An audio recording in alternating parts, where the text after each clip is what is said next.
আসসালামু আলাইকুম প্রিয় শিক্ষার্থীরা। আমরা আজকে নবম দশম শ্রেণীর একটা গল্প আলোচনা করব, যেটা আমাদের বাংলা সাহিত্য বইয়ের একদম প্রথমে আছে। গল্পের নাম হচ্ছে প্রত্যুপকার। আর গল্পটি যেহেতু আমাদের বইয়ে সাধু ভাষায় লেখা আছে, এই জন্য আমরা যখন নিজেরা পড়তে যাই আমাদের যথেষ্ট কষ্ট হয় গল্পটার অর্থটা বুঝতে। তাই আমি চেষ্টা করব সহজ ও সাবলীল ভাবে তোমাদের সামনে উপস্থাপন করার।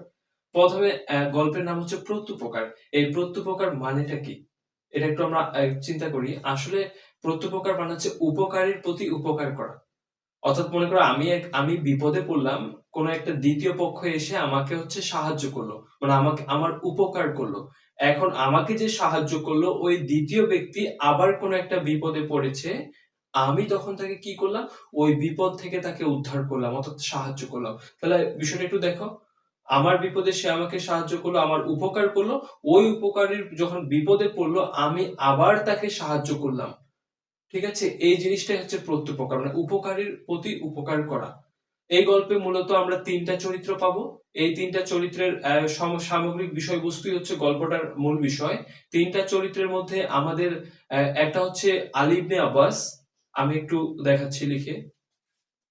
एक दूजे से हुए जुदा जब एक दूजे के लिए बनी तेरी मेरी मेरी तेरी प्रेम कहानी है मुश्किल। তাহলে এখানে একটু বিষয়টা দেখো। এই যে আমি মোটামুটি করে নমুনা চিত্র আঁকার চেষ্টা করেছি। প্রথমে দিয়েছি আলী ইবনে আব্বাস, তারপর খলিফা মামুন, তারপর বন্দী ব্যক্তি। খলিফা মামুনের প্রিয় ব্যক্তি ছিল কিন্তু আলী ইবনে আব্বাস। একদিন আলী ইবনে আব্বাসকে খলিফা মামুন হুকুম করে, এই যে এই বন্দী ব্যক্তি তার সামনে এসেছিল এবং বলল যে এই বন্দী ব্যক্তিকে আলী ইবনে আব্বাসকে নিজ আলোয় নিয়ে যাওয়ার হুকুম দিল হচ্ছে খলিফা মামুন, এবং বলল যে পরের দিন সকালবেলা তার সামনে উপস্থিত করতে। এই আলী ইবনে আব্বাস তখন কি করলো, এই বন্দী ব্যক্তির হাত পা বাঁধা অবস্থায় তাকে নিজ বাসায় নিয়ে গেল। যাওয়ার পরে তাকে বাসায় যাওয়ার পরে কিন্তু হচ্ছে আলী ইবনে আব্বাস খলিফা মামুনের হুকুম দেখে বুঝতে পেরেছিল যে খলিফা মামুন হচ্ছে বন্দী ব্যক্তির উপর খুবই রাগান্বিত। এর কারণ না জিজ্ঞাসা করে এই আলী ইবনে আব্বাস তখন তাকে জিজ্ঞেস করলো, এই আলী ইবনে আব্বাস তার বাসায় বন্দী ব্যক্তির সাথে কথোপকথন করছে যে আপনার নিবাস কোথায় বা বাসা কোথায়। এই বন্দী ব্যক্তি তখন উত্তর দিচ্ছে, আমার নিবাস হচ্ছে ডেমস্কাস নগরীর যে স্থানে বড় মসজিদ আছে সেখানে। তারপরে আলী ইবনে আব্বাস তখন উত্তর দিচ্ছে যে আপনার যেখানে জন্মস্থান সেখানে জগদীশ্বরের বা সৃষ্টিকর্তার কৃপা হোক, মানে দয়া হোক। এর পরক্ষণে যখন বন্দী ব্যক্তি তার কাছে জিজ্ঞেস করে যে কেন বা কি কারণে সে এই কথা বলল, তখন আলী ইবনে আব্বাস বলল, মনে করি আমরা হচ্ছে এটা আমাদের ডেমাস্কাস নগরী।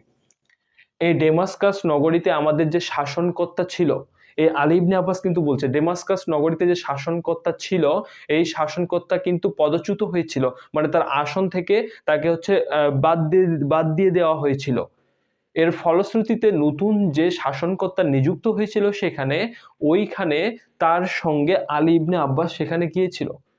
এরা যখন সেখানে নতুন শাসনকর্তার সাথে সেখানে যায়, তখন পুরাতন যে শাসনকর্তা ছিল উনি অনেক দলবল সৈন্য অস্ত্র নিয়ে এদের উপর হামলা করে, এবং এরা হচ্ছে কোনোভাবে প্রাণপণে ওখান থেকে বেঁচে ফিরেছিল। এবং এই আলী ইবনে আব্বাস কি করেছিল, সেখানে একটা বাড়িতে গিয়ে আশ্রয় নিয়েছিল, এবং ওই বাড়ির যে মালিক ছিল তাকে বলেছিল আমাকে একটু আশ্রয় দান করুন, আমার জীবন তাহলে এই যাত্রায় রক্ষা পাবে।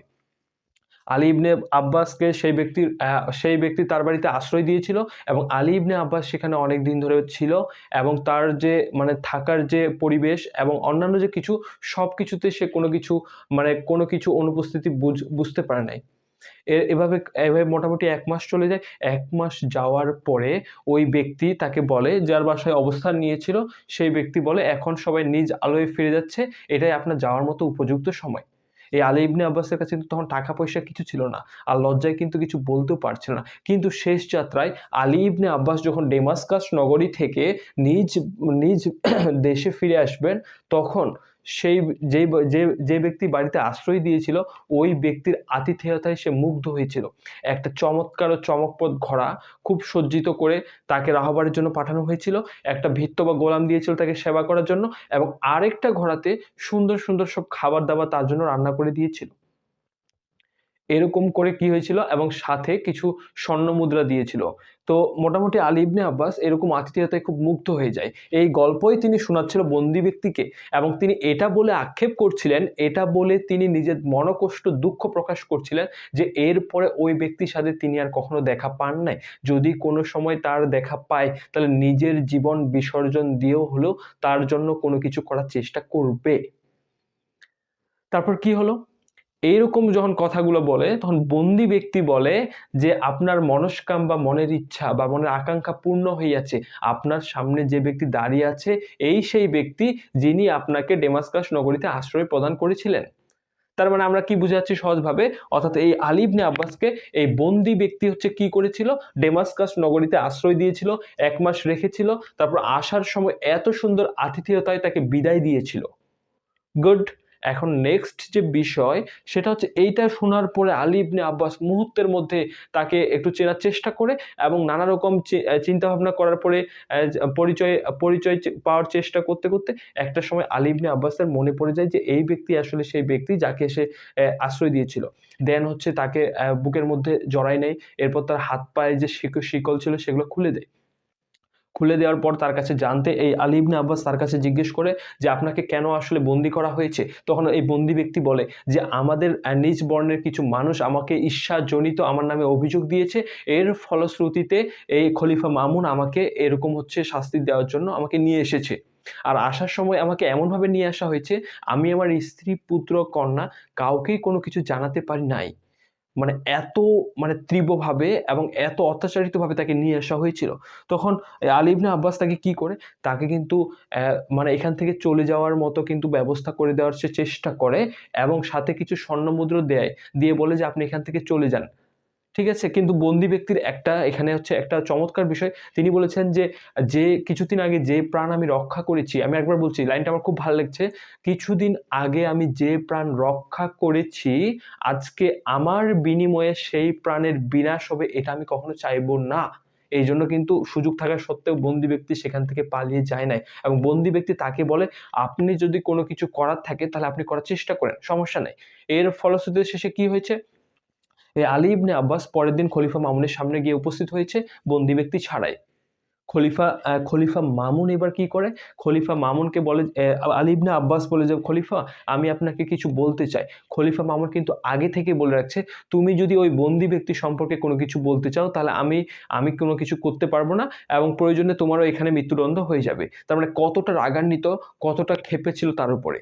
শেষমেশ খলিফা মামুন এই আলী ইবনে আব্বাস নানা রকম ভাবে তাকে মোটিভেট করার চেষ্টা করে, বোঝানোর চেষ্টা করে।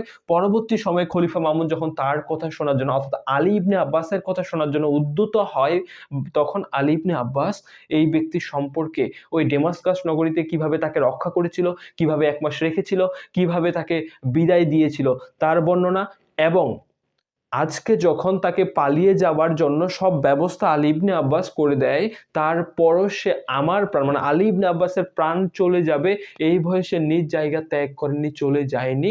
এই কথাগুলো যখন খলিফা মামুনকে সুন্দরভাবে গুছিয়ে উপস্থাপন করে, খলিফা মামুন একদম বিচক্ষণ মানুষ ছিলেন, তিনি সবকিছু ভালোভাবে বুঝতে পারে, এবং পরবর্তীতে কিন্তু সত্য মিথ্যা যাচাইয়ের মাধ্যমে এই বন্দি ব্যক্তিকে তিনি কিন্তু ক্ষমা করে দেন। তাহলে আমরা এখানে কি দেখতে পাচ্ছি, এই খলিফা আলী ইবনে আব্বাস যখন বিপদে পড়েছিলেন এই বন্দি ব্যক্তি তাকে সাহায্য করেছিলেন, এবং এই বন্দি ব্যক্তি যখন বিপদে পড়লো তখন কিন্তু আলী ইবনে আব্বাস তাকে সাহায্য করলো, অর্থাৎ উপকারীর প্রতি উপকার করা। এটাই কিন্তু আমাদের ছিল গল্পের মূল উপজীব্য বিষয়। ধন্যবাদ।